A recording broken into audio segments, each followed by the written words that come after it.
Hello there, my name is Phoenix Newkirk, and I read The Healthy Mind Toolkit by Alex Boyes.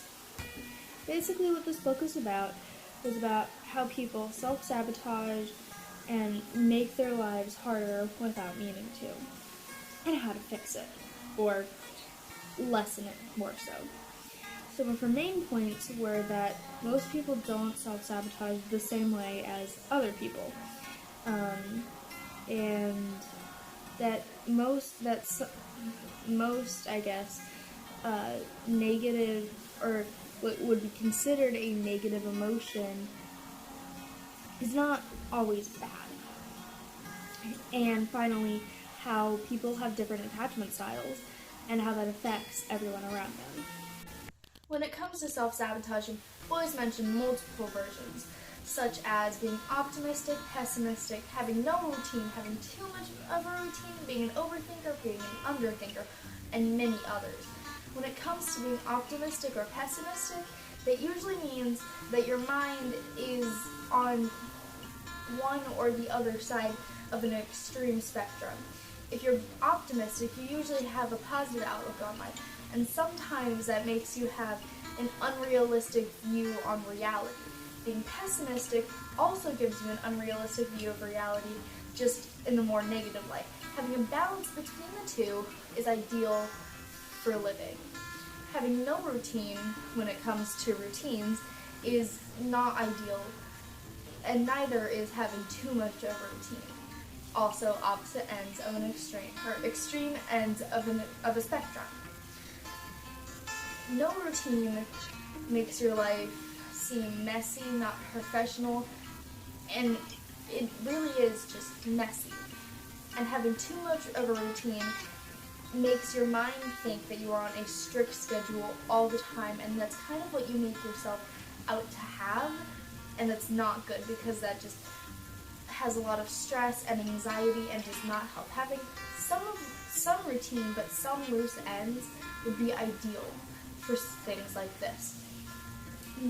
When it comes to being an overthinker and underthinker, being an overthinker again with anxiety and stress, it makes your mind believe that it just exaggerates things. And being an underthinker, again, exaggerates things, but to a lesser extent.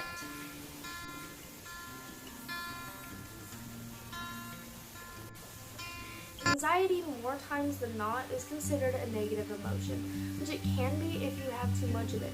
But just like any other emotion we feel, we get anxious for a reason, just like we get angry or bored or happy for reasons. But the difference between feeling strong positive emotions and strong negative emotions is when we feel strong negative emotions, people oftentimes do reckless things that could get themselves or others hurt. In order to prevent those from happening or lessening the risk of people getting hurt, you need to understand why you're feeling that way or how to prevent it. Preventing can be hard, but sometimes it's not as hard as you think. Simply doing things you enjoy can help. For me, I listen to music, I read a book, or I draw. All those things calm me. For other people, it may be different. It may be watching a movie, hanging out with friends, or just sitting alone and thinking. No matter what you do, you need to understand that you are feeling that way for a reason.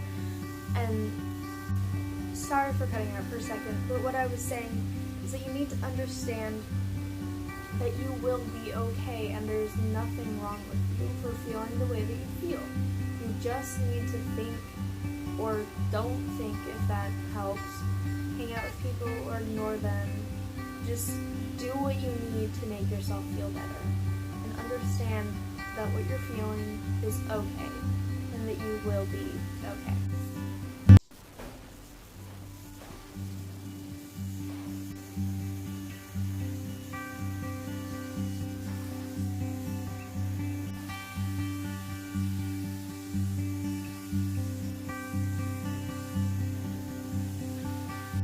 The final of Boyes' ideas I will be talking about is how types of attachment affect people.